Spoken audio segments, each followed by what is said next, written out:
Welcome to the Author Your Life podcast, where you can write a new script for your life and become the hero of your story. I'm your host, David McRae. You are the author of your life. Let's get started. All you have to decide is what to do with the time that is given to you. In my experience, there's no such thing as luck. It is not our abilities that show what we truly are. It is our choices. Hello, my friends. Welcome back to another episode of the Author Your Life podcast. On this episode, we have something slightly different for you. Normally on the podcast, we have either an interview with an inspiring person or a short piece of training or instruction by myself.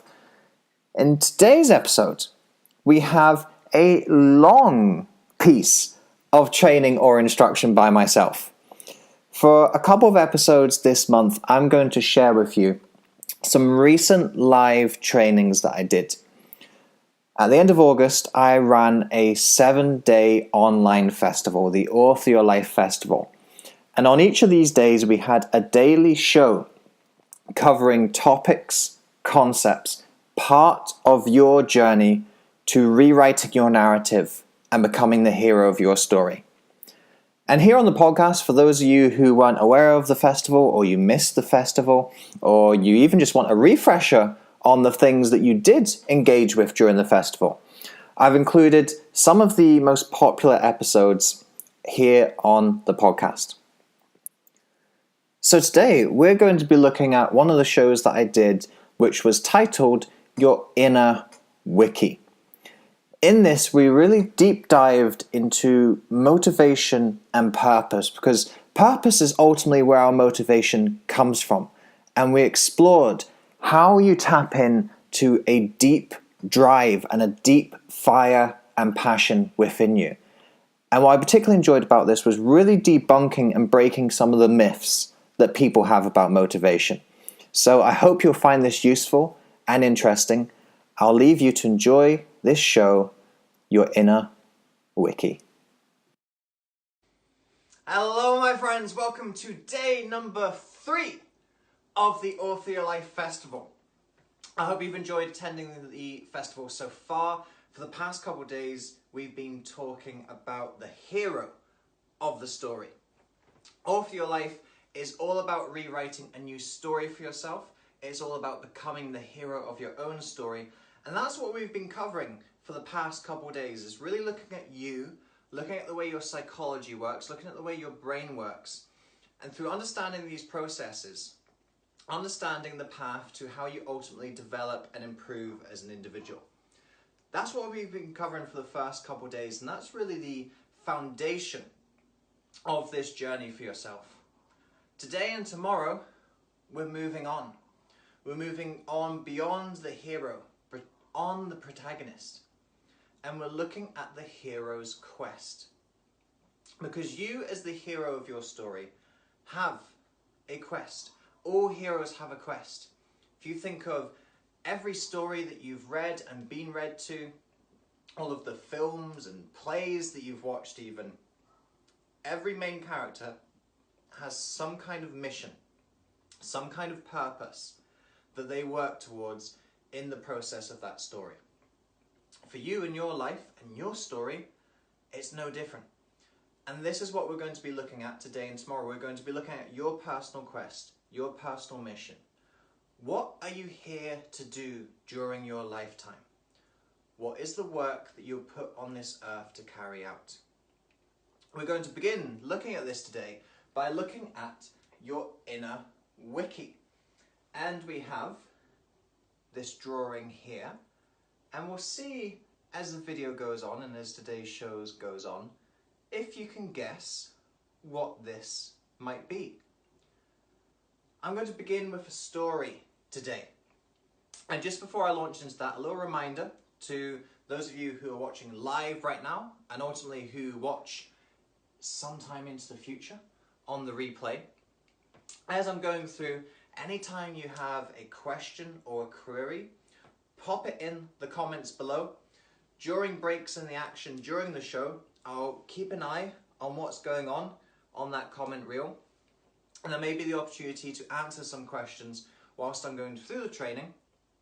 If not, I'll also have some time at the end where if all the questions have gathered and accumulated, I'll take some time to answer them at the very end of the show as well.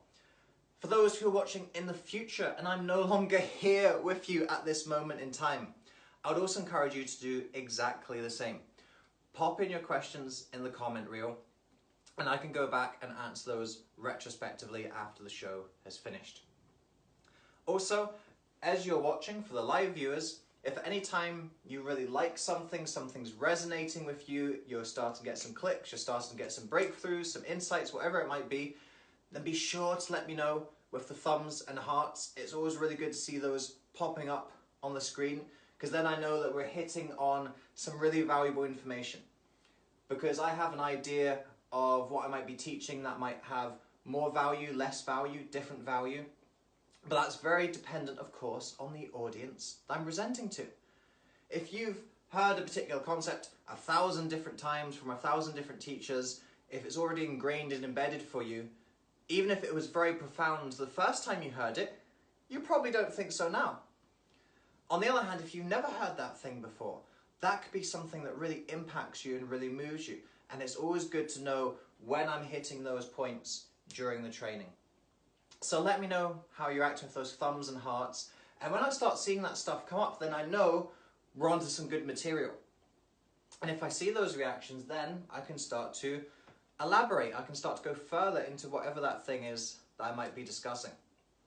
So those are kind of your guidelines for today's show. Is let me know if you've got any questions in the comments below, and also let me know how things are going in the reactions. So without further ado, let's launch into talking about your inner wiki. And today we're talking about a story of whatever this thing here might be. I'd like to take you back to 1995. In the 90s, there was this big thing that everyone was talking about. It was called the internet. The internet. Now, we know what's happened with the internet. By virtue of joining me here on this live video, you know just how much things have changed and progressed. Not even since 1995, but even 2005, even 2015. The internet has really grown and developed in a way that we could have never really anticipated during the 90s. But there were some people at that time who were looking at this thing, this internet thing, and they recognized that there was some big potential in this. All the major players were starting to think about how they were going to use the internet, how they were going to incorporate the internet into their businesses. Now, premier amongst these was Microsoft. Microsoft, the biggest computing company at that time, still one of the biggest. Bill Gates and the rest of the team at Microsoft looked at this internet thing and they recognized that they had the potential as Microsoft to do something with it. Their vision, their idea, was for an online digital encyclopedia. They recognized that with the capacity of the internet, they could create the biggest single store of knowledge known to man. Because previously, up until this point, we'd had to record all our information on paper. So we had books and volumes, these big, huge tomes, encyclopedias, storing all this knowledge. Huge libraries. And what Microsoft realized was that we didn't need these big, massive volumes. We didn't need the big, huge libraries. They could create the single biggest source of information known to man in a series of disks. And that's exactly what they did. In 1995, Microsoft launched its Encarta project. And they put all of their resources behind it. They put in the best designers, the best researchers, the best programmers.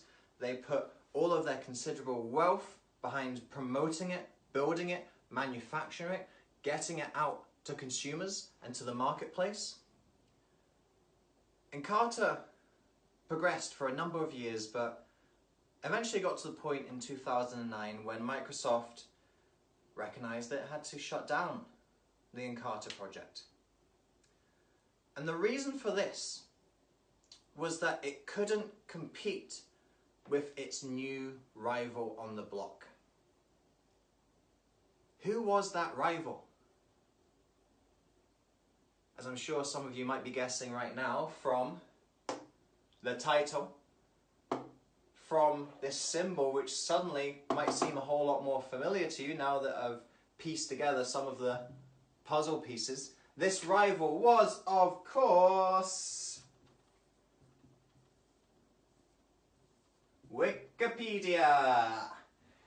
Wikipedia. If you type almost anything into Google, whether that be a person, a historical event, a biological process, what will pop up in the top 3 search results, and sometimes the very first search result, will be the Wikipedia entry for that particular search item. Wikipedia is huge. It's become that biggest source of information that Encarta desired to be. So what happened to Encarta? Why did Encarta get the plug pulled and Wikipedia succeeded? Well, here's the thing. Encarta didn't lack resources. It had all the wealth of Microsoft behind it. It didn't lack talent. It had Microsoft's best programmers, researchers, designers on it. So did Wikipedia have more money than Microsoft? Well, actually, no. Wikipedia is a non-profit organization. It's run entirely by volunteers and it's sustained entirely by donations. And some of those volunteers, they don't have the training and talent necessarily of the Microsoft team. They're not being paid the big salaries and nice bonuses. Yet some Wikipedia volunteers put in 35 to 40 hours a week doing editing, research, proofreading on Wikipedia entries. 35 to 40 hours a week. That's like taking on a whole other job on top of what they're doing already. So why has Wikipedia succeeded? Wikipedia has succeeded not because of money, not because of talent, but because of motivation.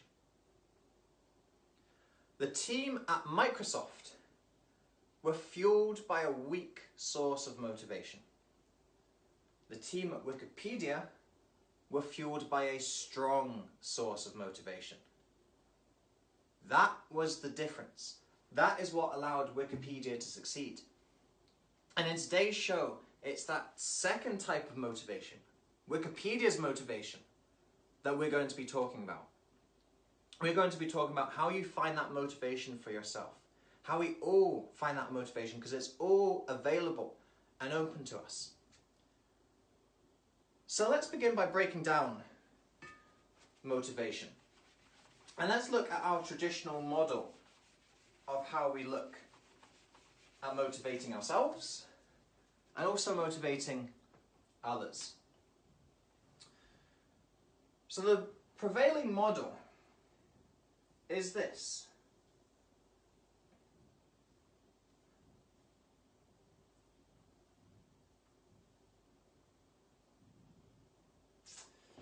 Give you a couple of seconds to guess what that might be.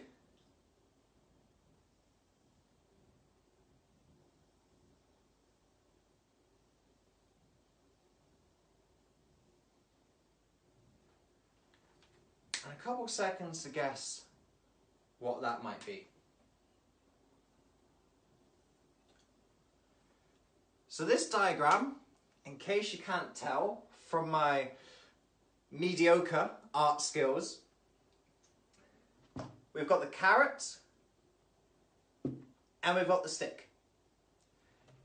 If I have a donkey and I want the donkey to do something, I can either give it a reward, the carrot, or I can give it a punishment, the stick. And actually, we motivate humans, or we try to motivate humans in a very similar way to the way that we try to motivate donkeys. If someone does something good and we want them to do more of that good thing, then we give them a reward. We give them a carrot. And if we have someone who's doing something we don't like and we want them to stop doing that, then we give them a stick. We give them a punishment. Now, this model is used in our education system. It's used in our workplaces. It's used by us as individuals, as parents and mentors, and even to our friends and colleagues. This model has been used for so long because it makes sense, doesn't it? If you do something and I give you a carrot, I give you a reward, you'll think, hey, every time I do this, David's giving me a carrot, he's giving me a reward. I'm going to keep on doing that thing. And on the flip side, if you do something and I whoosh, hit you with a stick, you're going to think, every time I do that, David's hit me with a stick. I don't want that. I'm going to stop doing that. This model has prevailed for so long because it's logical. It's rational. It makes sense. But unfortunately, it doesn't work. Because I'm sure you can think of people who, they do good things regardless of whether they get a carrot, whether they get a reward for it. Think of people who volunteer. Think of people who work in low-paid service jobs like support work or youth work. I'm sure you can also think of people who do bad things despite the presence of punishment. If the stick part of the carrot and the stick worked, we would have no need for jails and prisons. And if we did have them, there would be nobody in them, because the threat of punishment would be enough to stop people doing something. But as we can see, plenty of people still do bad things regardless of the fact that they might get punished for it. This model here doesn't work, and it doesn't work because it focuses on a type of motivation called extrinsic motivation. Extrinsic motivation, if you focus on the X part, external. This is an external motivator. The carrot comes from outside of you. The stick comes from outside of you. Whoever's just joined right now, who I can see live, you might be wondering why I'm talking about carrots and sticks. We're talking about motivation. We're talking about rewards and we're talking about punishment. And the fact that they don't actually work. External motivators give us short-term boosts.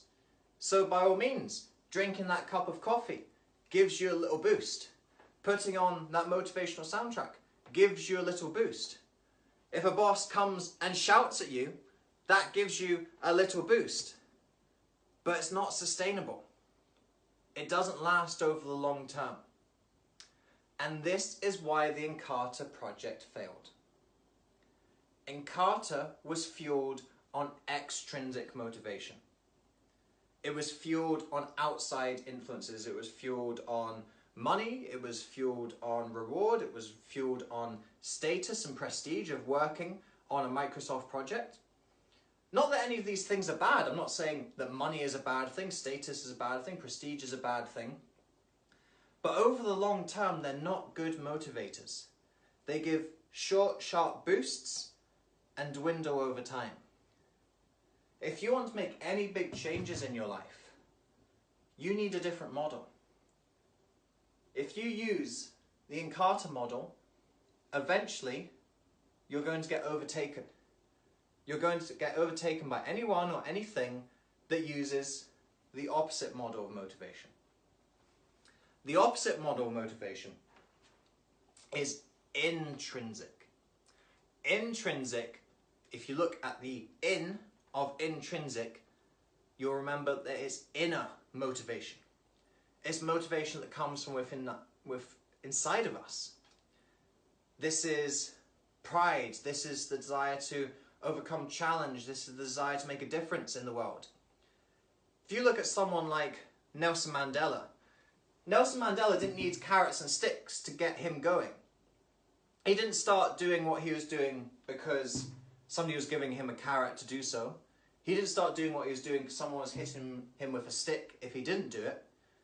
That is perhaps slightly closer to what motivated Mandela, but it's still quite a far way off. Mandela wasn't getting paid for his political activism. He wasn't getting rewarded. He wasn't getting status or prestige or any kind of external rewards such as those. What Mandela was motivated by was a deep drive to help his people. A deep drive to create a better country and a better South Africa for the future. That is the power of intrinsic motivation. If you look at any of your role models in life, if you look at political leaders or great business people, philanthropists, athletes even, you'll find that the majority of them, if not all of them who you look up to, were fueled by intrinsic motivation. So how do we tap into this intrinsic motivation? How do we tap into it, kids? Tell me that as you join online. Good to see you. Welcome. We are talking about the two different types of motivation. Extrinsic versus intrinsic. Extrinsic is rubbish. Carrot and the sticks. Don't use them. What we want is intrinsic motivation. Now, the research into inner drivers, inner motivators, has found that there are 3 primary drivers. There's more than 3, but there's 3 that rise to the top in terms of being deep internal motivators. And they are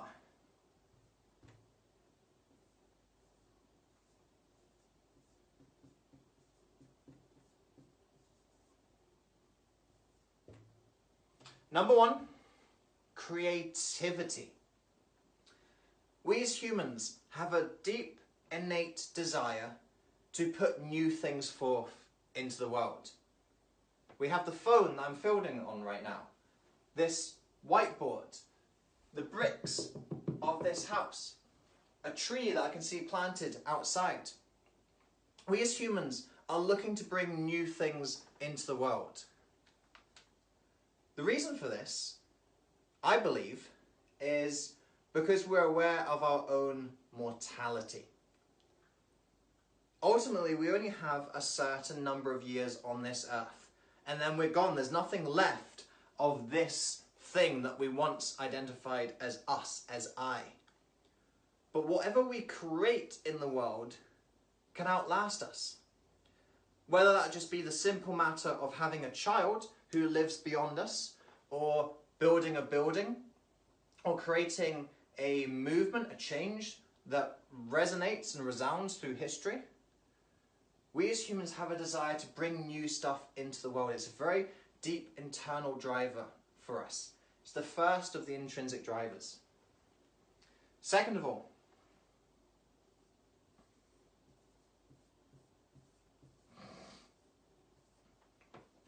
we have challenge.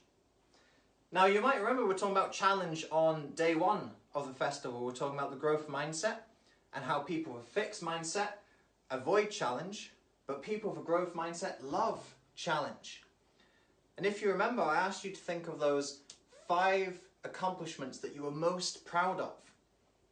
And if you remember, for each of those 5, it probably involved overcoming some kind of challenge. Running the marathon, getting the degree, climbing the mountain, beating cancer. Whatever it wasn't easy. You weren't proud of that time that you sat on the sofa and binge watched 2 whole seasons on Netflix. You're proud of the time where you got out and you did 2 marathons consecutively. We as humans love a challenge. We love mastering things. That's why we play musical instruments. That's why we do martial arts. That's why we don't just build and create things, but we also aim to build and create better things. We're constantly looking to push ourselves and stretch our capabilities. We as humans love a challenge, and it's one of our strongest drivers. If you look at a young child and you see them working with some kind of puzzle, as a puzzle they find difficult, what you often find in a child, not necessarily so much in older people, as they lose this ability and this drive for challenge at times, but in a young child, they will grit their teeth and they will work with this puzzle, trying to get it right, and they can stay focused for hours at a time, trying to get this right. It's because we have this drive for challenge. It pushes us forward. When you're running that marathon, you're not running that marathon because somebody keeps on giving you a carrot every 100 meters. You run that marathon with no reward, no punishment, because you have this deep internal drive to get to the end and accomplish that challenge. So this is the second of our drivers. Now the third driver, I see a question's popped up from Kit. I'll get to that question in just a second, Kim. Is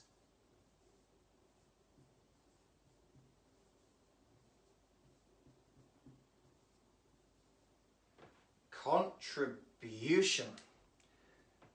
This, I believe, is the strongest driver of the three. The desire to help and serve others. Again, when we look at so much of human endeavour, it can't be explained through carrots and sticks. I used the example of Nelson Mandela earlier. Why did Nelson Mandela do all the things that he did? Why did he fight oppression? Why did he have his political activism? It was this that was driving Mandela on. This desire to help his people. His desire to serve his country. The desire to make the country better for the people who are going to follow him in the future. That is a powerful driver in our lives. We will often do more for other people than we'll do for ourselves. The classic example is a parent and a child. A parent will jump in front of an oncoming car to save their child. They will literally put their child's life ahead of their own. You can tap into that kind of power, that kind of drive. When you've got a child in the middle of the road, as a parent, they see the child and they see the car coming towards them. There is no motivation problem in their next action. They don't think, come on, I've got to jump in front of this car, or, you know, when I was younger, I used to jump in front of cars all the time to save kids, but now I just feel that I don't have the motivation anymore. I feel I've lost it somehow. There's no motivation problem when a parent sees their child in danger. They are straight to 10 out of 10 motivated, and they do whatever it takes to protect their child. Now, I'm not saying that we necessarily motivate ourselves in such a drastic life or death fashion, but that just shows the capacity that we have to motivate ourselves if we can tap in to a little bit of this. So there's a question linked to each of these. And when you start thinking of the answers to this particular question, you can start thinking about how you tap in to each of these drivers. So question number one. To tap into your drive for creative expression, I want you to think about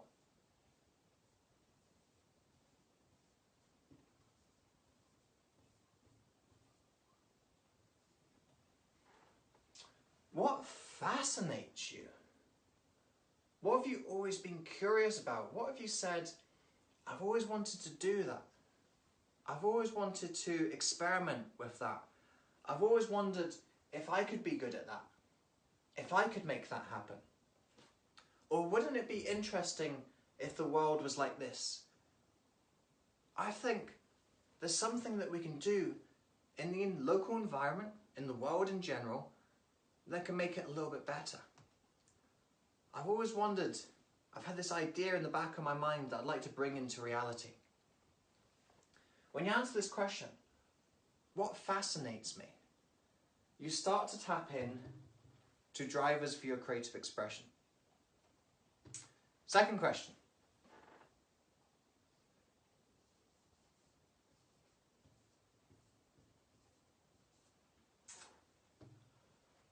What have I always wanted to master? What have I always wanted to master? Have you always looked at a musical instrument and said, damn, I wish I could play a tune on the guitar? Or have you looked at martial art and said, wow, I'd love to be able to do a good roundhouse kick. I'd love to do taekwondo or kickboxing. I'd love to be a black belt in martial arts. How cool would it be to say, yeah, I'm a black belt. I'm a master of this craft. Have you ever looked at that obstacle race, the Ironmans and the Steelmans and the Crazy Mans and the ultramarathons and the marathons, and said, I'd really love to do one of those one day? Or have you looked at the summit of that mountain and said, I would love to get to the top of that. I would love to look down on the world from that mountain. When you start thinking of all these things you want to master, you're starting to tap in to your drive for challenge. So that's the second question you can ask yourselves. And to tap into the third,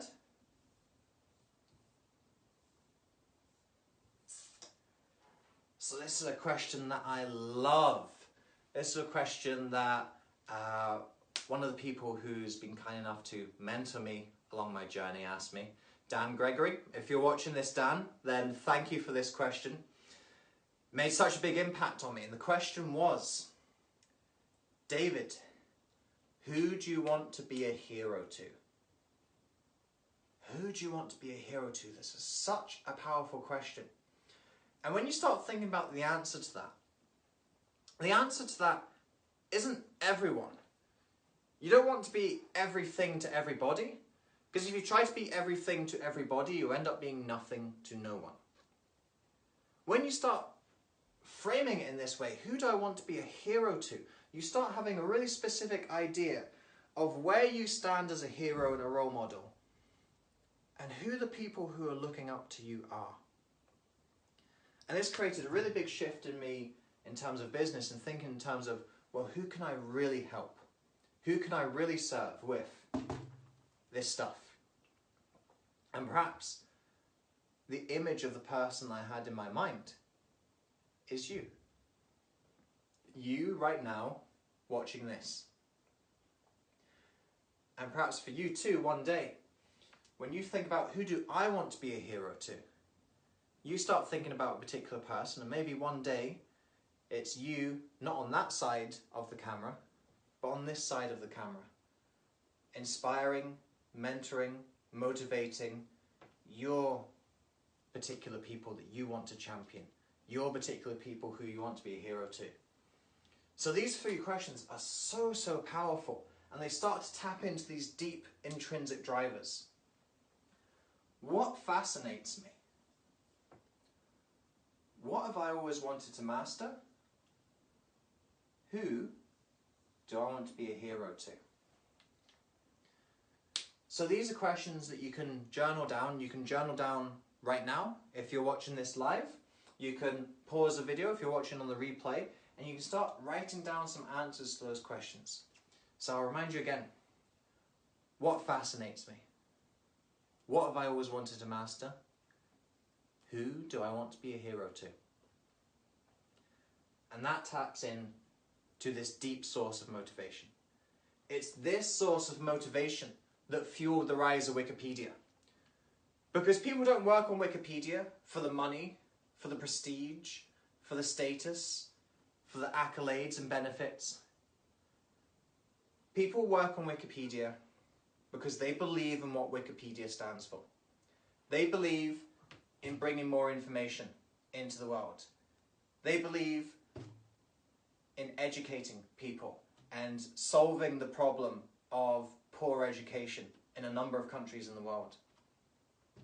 They want to help anyone who wants to learn and grow and improve.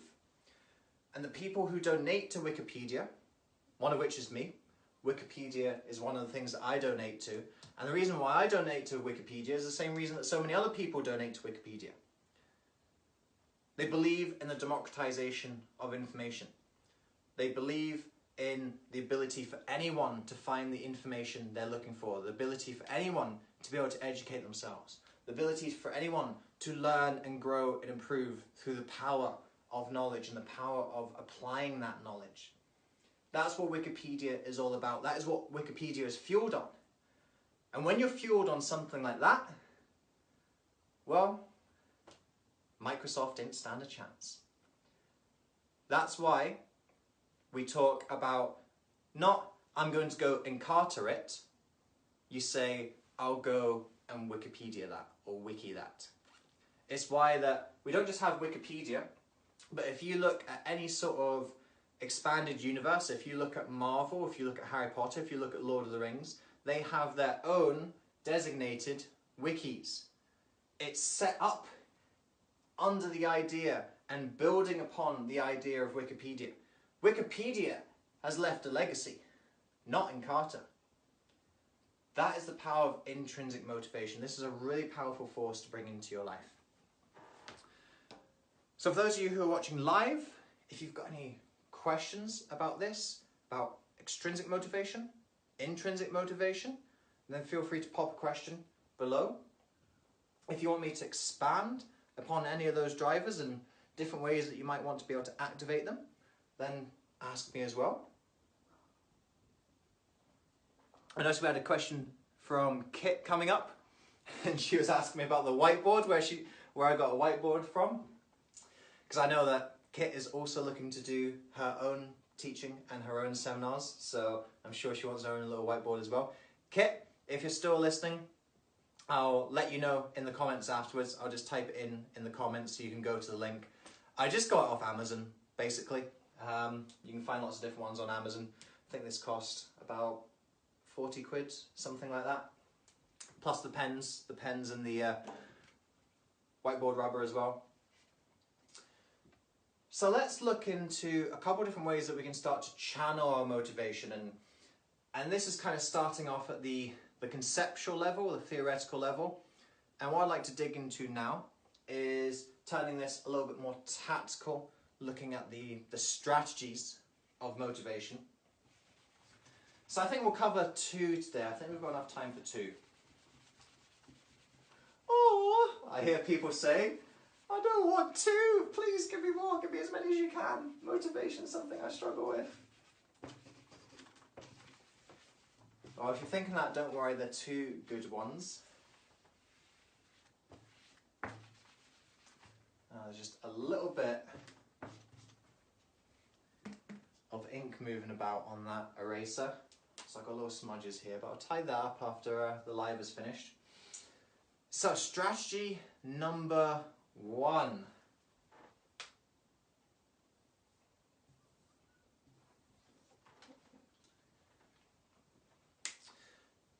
So when we talk about motivation, we've been talking about motivation for most of this show. And we've talked about extrinsic motivation, internal motivation. And what I hope to have done with that is to break down some of the misconceptions that we have about motivation. This idea that we need to reward ourselves into doing something or punish ourselves into doing something. And also how we motivate other people. We think that we've got to give them something to make them do something, or we've got to punish them to stop them from doing something. I hope what I've showed you with what we've talked about so far is motivation is very different to that. Motivation is something much deeper, much more nuanced than just throwing carrots at people or hitting them with a stick. And we have a few more myths and misconceptions about motivation. And this is something that I hear a lot as a motivational speaker. You can see my joyous enthusiasm for that title because I really don't like the term motivational speaker. The reason I don't like the term motivational speaker is when you describe someone as a motivational speaker, it perpetuates this idea that somehow that person over there has motivation and I don't. When people say that they want to come and see me as a motivational speaker, it's as if in my back pocket somewhere I have this magic motivation potion, and when you come along to one of my seminars, I'm going to sprinkle you with the magic motivation potion, and that's going to make you all motivated and you're going to succeed and achieve all your goals. It's just not true. But I'll hear so many questions that reveal this belief. When people are asking me about motivation, which is actually one of my most frequently asked questions, people will say something along the lines of, David, how do I get motivated? Or David, I feel that I've lost my motivation. What should I do? People talk about motivation like it's an item, like it's an object, like it's that magic potion. You don't get motivation. You don't lose motivation. Motivation is not like a set of car keys or the TV remote. Motivation is not something that's given to you. Motivation is something that is generated by you. And I hope that you've realized that through what we're talking about with intrinsic motivation. I'm just going to stress that point again. There is nothing that I can or I am doing to motivate you. All the motivation comes from you and you alone. You are the single source of your motivation. If you are able to find and connect to your motivation, that's all you. All that I'm aiming to do is help you to recognize that connection and to reconnect to that motivation. I'm not giving you anything you don't have. I'm just helping you find what you already have. That's the key distinction of motivation. So first of all, I want to dispel the myth that somehow motivation is this item, it's this thing. But there's another misconception that we have about motivation. And it's the idea that we can only do something if we're motivated to do it. We have this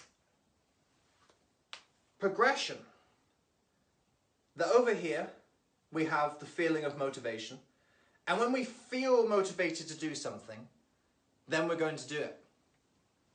So I'll go to the gym when I feel like going to the gym. I will write that book when I feel like writing. I will approach that person at the bar when I feel like approaching them. Well, guess what?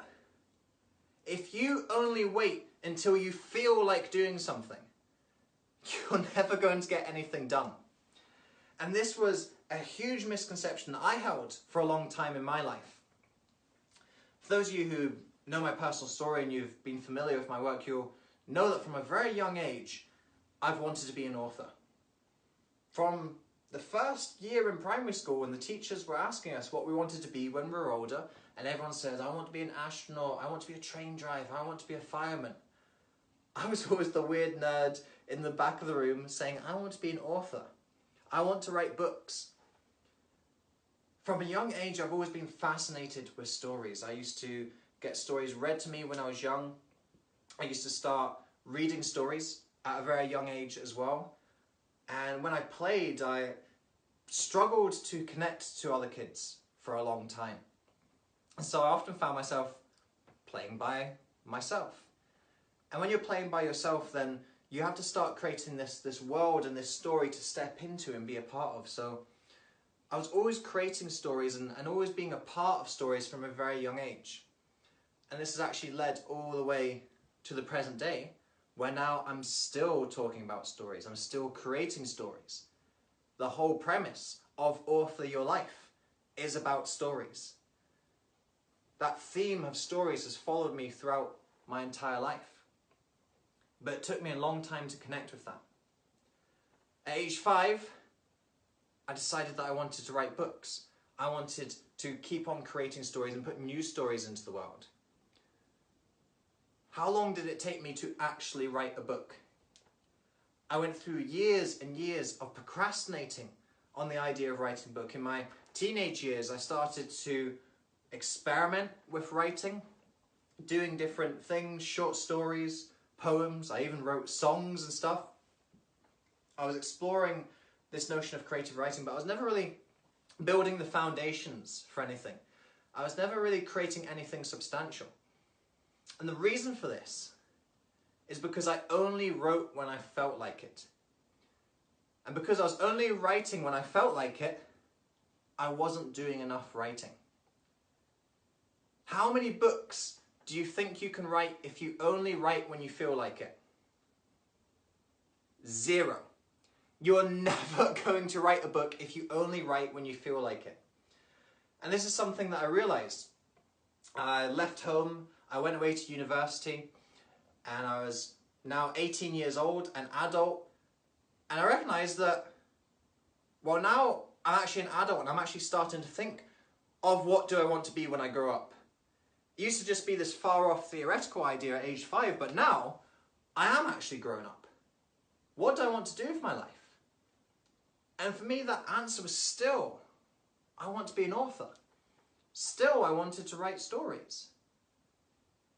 And what I recognized was at that point in my life, I'd already made this mental commitment to say, I'll start writing when I've finished my degree, when I've finished my studies. Well, that was 4 years off. Already, I just said, I'm not going to write for 4 years. And what I recognized at that time was, well, if I could put this off for 4 years, how much more could I keep putting it off for? Okay, I've finished my studies, but I've just gone into the workplace and I want to get comfortable in my career, so I'll wait until I'm settled in my job before I start writing. But wait, I've got settled in my job, but now I've got a relationship, I'm married, kids are on the way, so I'm going to wait until the kids are grown up. Well, that puts another 18 years onto it, doesn't it? What I recognized was that I could put off the dream of becoming an author indefinitely. What I recognized was that if I wanted to be an author, I could start being an author right then. And so I started to write. And I started to write even when I didn't feel like it. I started to develop a consistent practice of writing. And what I discovered in that process was the myth I had about motivation. Because I thought that to write a book, you had to write when you felt like it. You had the feeling of feeling like it, and then the action of actually doing it. What I learned was as I started writing was this equation is the wrong way around. Feeling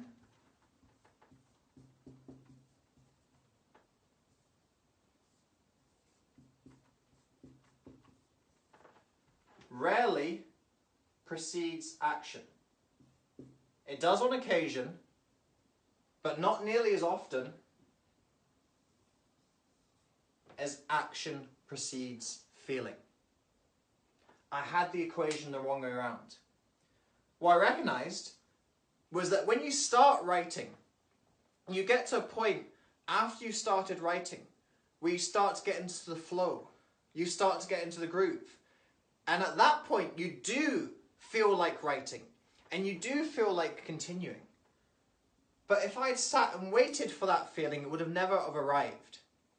I couldn't wait until that feeling was given to me.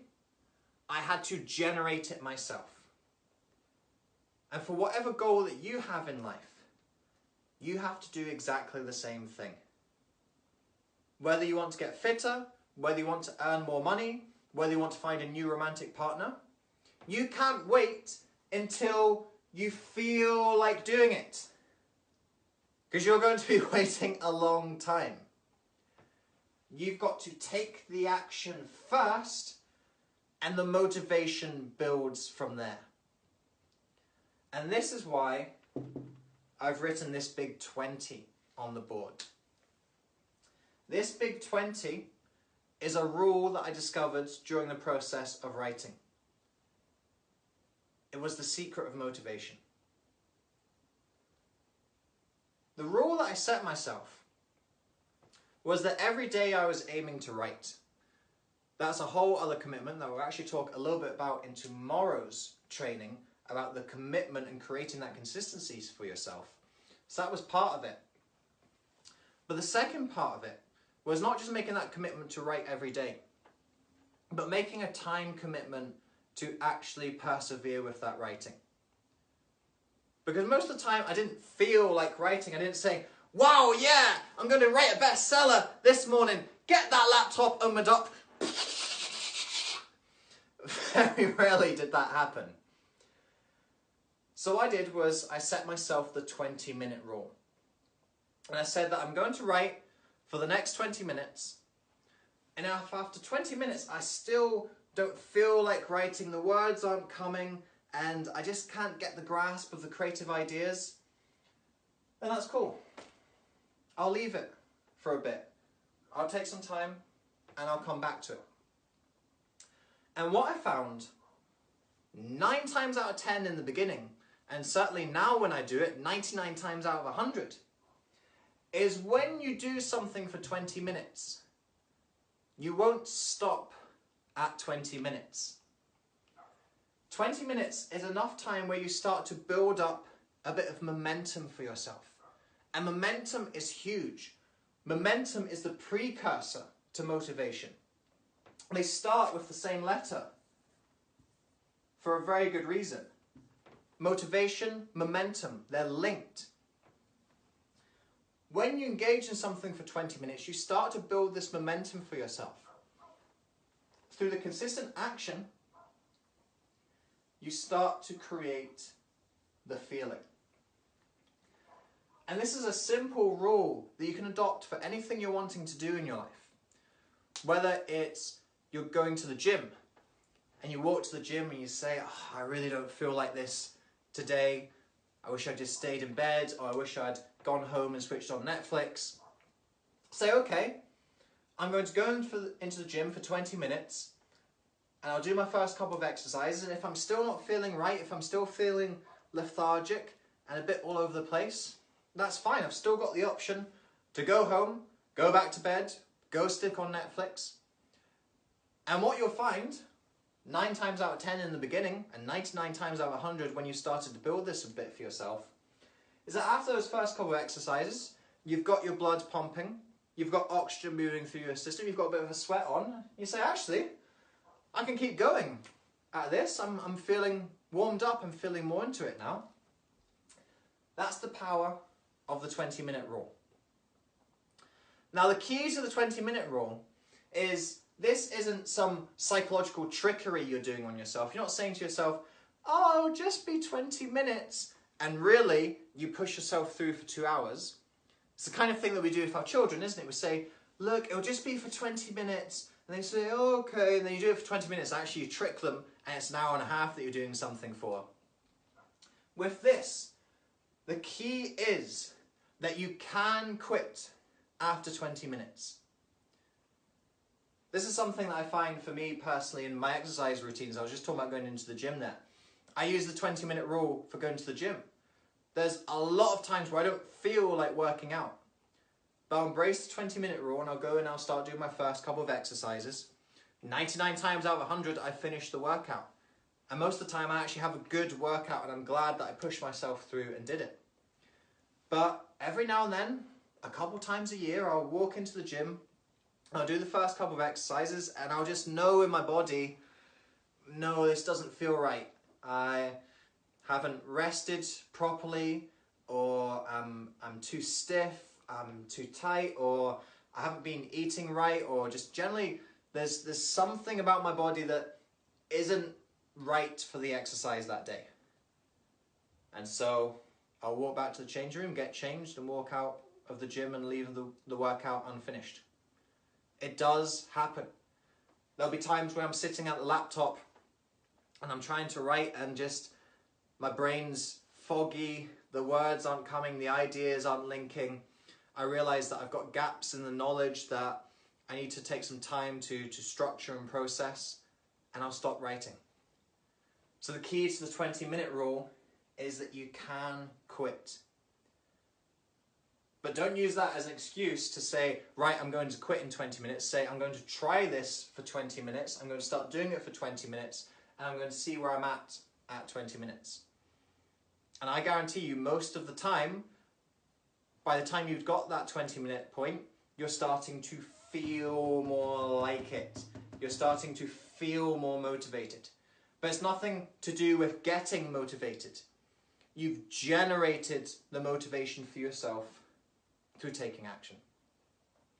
So that is the 20-minute rule.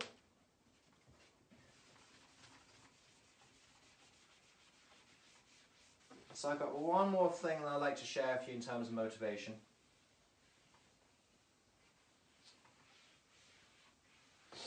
And this is quite a biggie. I can't really think of a diagram to draw for it. But this is the name.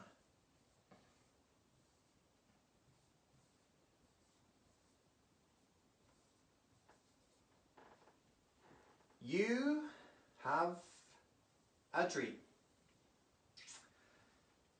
Now I'm sure you can guess from the wording that this is based on the famous I have a dream speech. So I'd like to take you to that moment in time.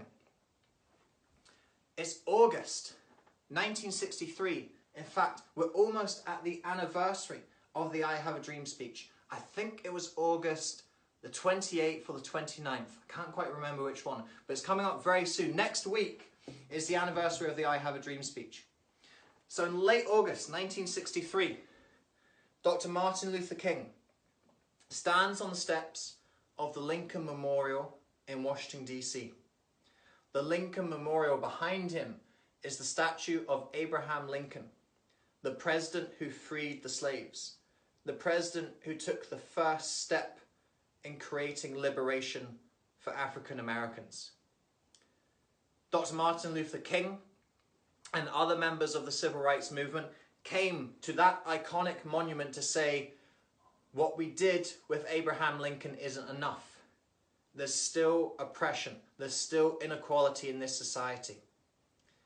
And they came to deliver a series of speeches to a huge rally in the capital city. Opposite them, down the Washington Mall, about a mile or so, is the Capitol building and the White House, where the politicians and the president are. Martin Luther King stands there in front of 250,000 people in the crowd. The politicians, a little further away, just a mile or so, aware of what's going on, and TV cameras from across the world broadcasting. Martin Luther King came to Washington that day with a prepared speech of 11 minutes. In this speech, Martin Luther King has a particular agenda. He has a series of messages that he wants to give out to the politicians, that he wants to give out to the civil rights movement, that he wants to give out to the opponents and enemies of the civil rights movement. That day, Martin Luther King had only planned to speak for 11 minutes. Now, that particular 11-minute speech was articulate, it was well crafted, it was delivered with Martin Luther King's usual charisma, but that's all that he was supposed to do. As he gets near to the end of the speech, someone nearby shouts out, "Tell them about the dream, Martin! Tell them about the dream!" The dream was something that Martin Luther King had shared in sermons and speeches before. He'd shared it to smaller audiences, but never to an audience of this size. And he hadn't planned to share it today.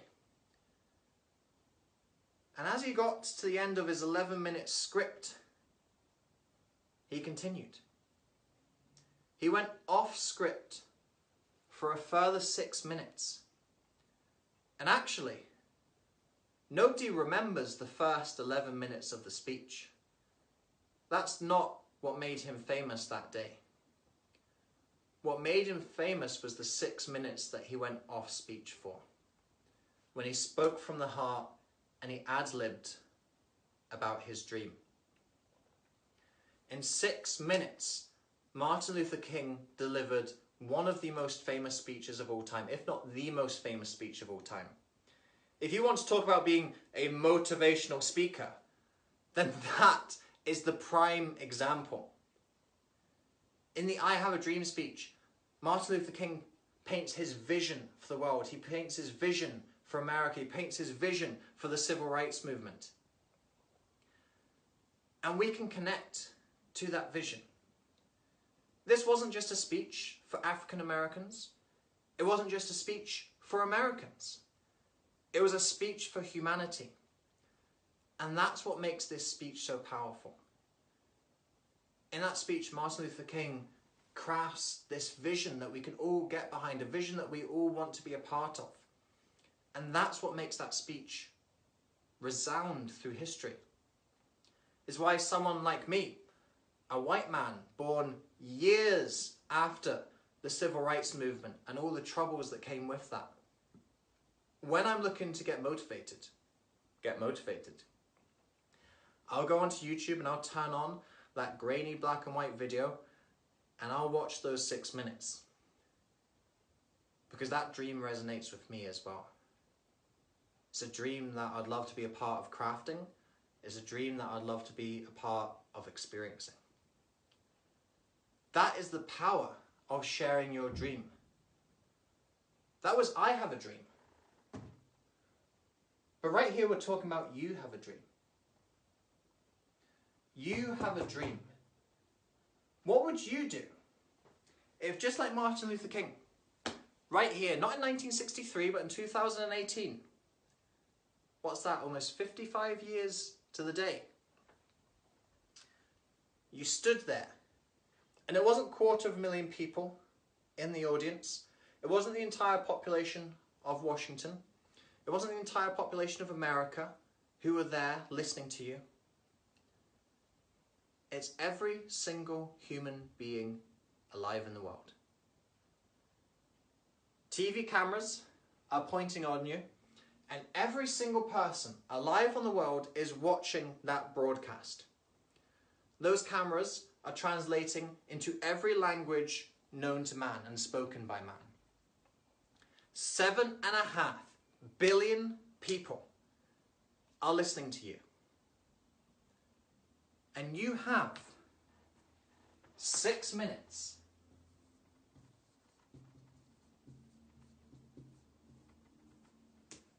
to tell them something. That's all that Martin Luther King had. That's all that he took to deliver the I Have a Dream speech. 6 minutes. If you had the ear of 7.5 billion people, what message would you want to tell them? You've got 6 minutes to deliver that message. And what I like to do in my live seminars is we'll break out into a writing task. And just as you've only got 6 minutes to deliver it, I'll only give the students 6 minutes to write it. With that kind of time limit, you don't over-plan and structure the speech. You don't get bogged down in the details. With that time pressure, you come out of your head and into your heart, and you start expressing from there. You start expressing from the truest place of yourself. So this is an activity that I encourage you to do. Live right now, possibly, or a little bit later in your own time. Is think about your dream. And take 6 minutes to write it down. Don't overthink it, don't overplan it. Just say what comes from the heart. Set yourself a timer. After 6 minutes, boom, that's your speech. And when you look at that speech, what type of themes have come up? What have you been talking about? Have you talked about the importance of being true to yourself? Have you talked about the importance of being kind to other people? Have you talked about the importance of doing something meaningful with your life? Whatever it is, identify the themes that are coming out of the You Have a Dream. And those themes are deep motivators for you. If you look at the person you are and the type of values you live to, that amplifies when you stand on that podium. When you start thinking about giving that message to the world, you start speaking from the very deepest part of who you are. Your deepest motivating drives. And whatever comes out of this for you, maybe it's kindness, maybe it's purpose, maybe it's authenticity, that is one of your strongest motivators. And if you can connect with that idea, connect with that value, connect with that feeling, that is going to drive you on for what you want to do in life.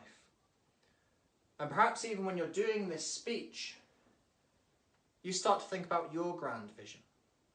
You start to think about, well, actually Martin Luther King, he wanted civil rights for African Americans. If I could leave a legacy, if I could make a difference, what would that be? And that's the thought I'd like to leave you on this evening. So I hope you've enjoyed today's show, your inner wiki. We've been talking about motivation, we've been talking about your drivers. And what I hope to have done, if nothing else today, is really debunked some myths that we have about motivation. Because I think so many people struggle with motivation because they just simply don't understand what motivation actually is and how they have the power to generate it for themselves. They think that they've got to go to some fancy seminar or for some fancy course or some fancy live video in order to get motivated. I hope you haven't watched this video to get motivated. I hope you've watched this video and learned how to generate that motivation for yourself. Because you have the power to do so. And when you connect with that power, when you understand how to motivate yourself, then so many more possibilities open up to you. You have the power then to start crafting and writing your story how you want it to be. To start shaping yourself into that person that you want to become. To start fulfilling that quest, your own heroic quest. We've started to touch upon this. What is your dream? What are your drivers? And this is what we're going to go on to explore a little bit further tomorrow. We're going to be talking about your calling GPS. Just like a GPS in a car, we have a destination that we want to go to. And tomorrow we're going to start exploring what is that destination for you? What are you working towards? What is your journey? What is your story from this point on? We're going to explore what this is for you, and most importantly, as always, how to make it happen. So folks, thank you very much for joining me here today. Thank you to the live viewers who've been popping in and out as we've been going through this training. If you're watching the repeat of this, if you're watching this in the future, then thank you also for watching this through. And if you have any questions, any queries, anything that you'd like me to elaborate on, or you have a specific situation that you'd like me to try and apply this into, then please let me know in the comments below. And also, if you feel that you've got a friend or a loved one in your life who is struggling with motivation right now, is struggling with their purpose, their direction in life, they really just can't get themselves up and going, then feel free to share this video with them. And perhaps there's something in here that they find that allows them to reconnect with that motivation, allows them to reconnect with that drive and get going again in life. If there's just one person who this video can find and it makes that difference for them, then it's been worth the 60 or so minutes that I've spent standing here. So folks, I look forward to sharing more of this with you tomorrow. We're going to be talking about the calling GPS. This is going to be lots of the sexy strategic stuff, like goal setting, like productivity. It's going to be a lot of fun. I hope you'll join me for that. We'll be live at 5 again tomorrow. I hope to see you then. But until then, remember that you are the author of your life. You hold the pen and you can write whatever script you want for yourself. I'll speak to you soon. See you tomorrow. Thank you so much for listening to this episode. If you enjoyed this episode, I'd appreciate it hugely if you could head over to iTunes and leave a rating and review for the podcast. With your review, please be as honest and detailed as you can be. Because with honest and detailed feedback, that helps me to adapt and grow this podcast to most serve you, the listener. Also, if you enjoyed this episode, then make sure you subscribe to the podcast. That way you aren't going to miss any of the future episodes that we've got lined up for you.